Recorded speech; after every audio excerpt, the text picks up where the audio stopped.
The American governmental scheme is sliding ever and closer toward a totalitarian police state because Americans, believe it or not, are easily distracted. And because, as study after study shows, Americans are clueless about their rights. And because their elected officials no longer represent them. And because Americans have been brainwashed in believing that their only duty as a citizen is to vote. And also because Americans have failed to hold their governmental officials accountable to abiding by the basic law of the land, and that's the Constitution. And because young people are no longer being taught the fundamentals of the Constitution or the Bill of Rights.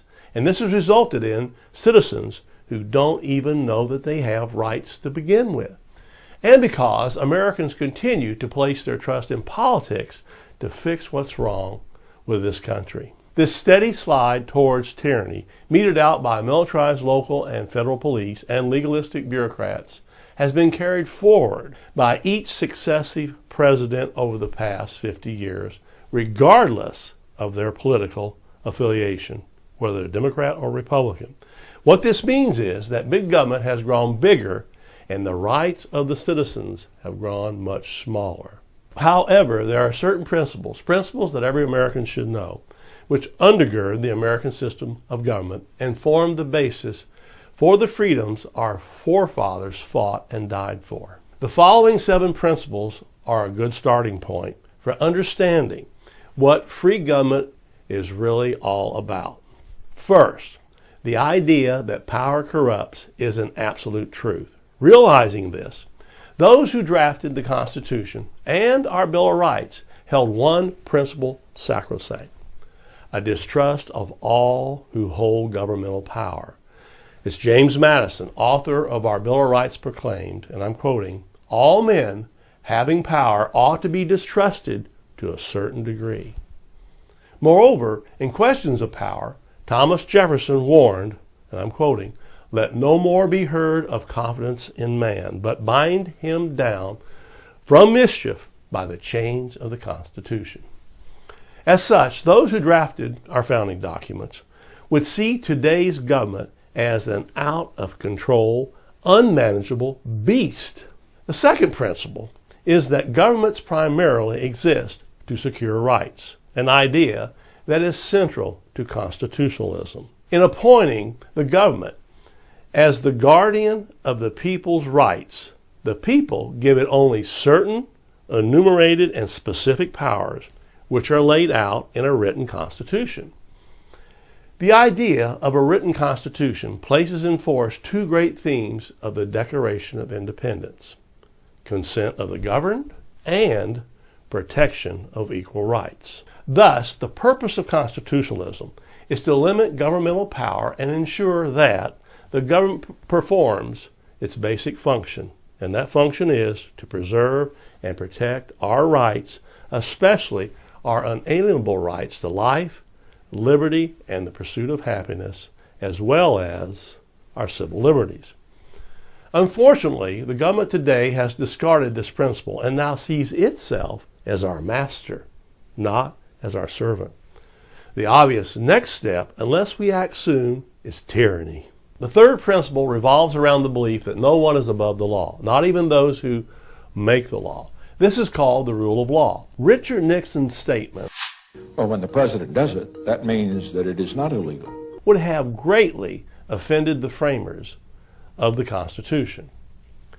If all people possess equal rights, the people who live under the laws must be allowed to participate in making those laws. Obviously, it should be so. By the same token, those who make the laws must live under the laws they make. However, today government officials at all levels often act as if they were royalty, with salaries and perks that none of us, ordinary citizens, are afforded. This is egregious and should offend us. This should affront American citizens. It should make them mad. Fourth, the separation of powers ensures that no single authority is entrusted with all the powers of government. People are not perfect. We all should know that, whether they are in government or out of it. As history makes very, very clear, those in power tend to abuse it. The government is thus divided into three co-equal branches: legislative, executive, and judicial.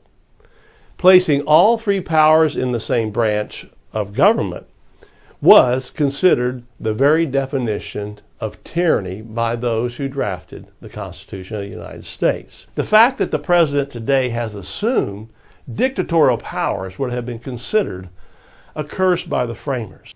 Fifth, a system of checks and balances, essential if a constitutional government is to succeed, was put into place to prevent any one branch of government from becoming a dominant force in the American government. Such checks and balances include dividing Congress into two houses with different constituencies, term limits, sizes, and functions, granting the president a limited veto power over congressional legislation, and appointing an independent judiciary capable of reviewing ordinary legislation in light of our written Constitution, which this is referred to as judicial review.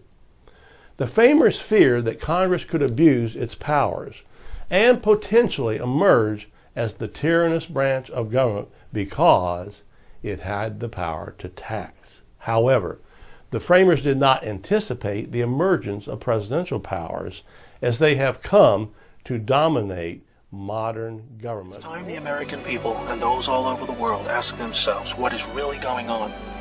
What are the people who control our media afraid of? What are they hiding? If you look, you will discover that the fake news media is not free or independent. You will see it is just a propaganda arm of the deep state. You will discover the names and faces of the cabal agents who have colluded to destroy our republic and bend us to their will. They want you divided. Divided by race. Divided by religion.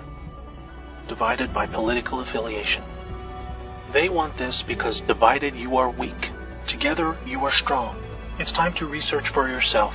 You will find many things, among them an unprecedented number of sealed indictments filed in preparation for a mass arrest event. You will also discover an unprecedented list of corrupt CEOs who have recently been removed from their posts. You will see the same in the Senate and in Congress. And you will see the same at the top of the FBI and the Justice Department. This movement is not about one person or a group of people. It is about we, the people. The world is currently witnessing the largest mass treason event in living history. But instead of being fearful, we should be filled with hope. Instead of fighting among ourselves, we should face our only true enemy, the criminal deep state and their once invincible mainstream media apparatus. I don't have to tell you things are bad. Everybody knows things are bad. It's a depression. Everybody's out of work or scared of losing their job. The dollar buys a nickel's worth. Banks are going bust. Shopkeepers keep a gun under the counter. Punks are running wild in the street, and there's nobody anywhere who seems to know what to do, and there's no end to it. We know the air is unfit to breathe, and our food is unfit to eat. We sit watching our TVs while some local newscaster tells us that today we had 15 homicides and 63 violent crimes, as if that's the way it's supposed to be. We know things are bad, worse than bad. They're crazy. It's like everything everywhere is going crazy, so we don't go out anymore. We sit in the house, and slowly the world we're living in is getting smaller, and all we say is, please, at least leave us alone in our living rooms. Let me have my toaster and my TV and my steel-belted radios, and I won't say anything. Just leave us alone. Well, I'm not going to leave you alone. I want you to get mad.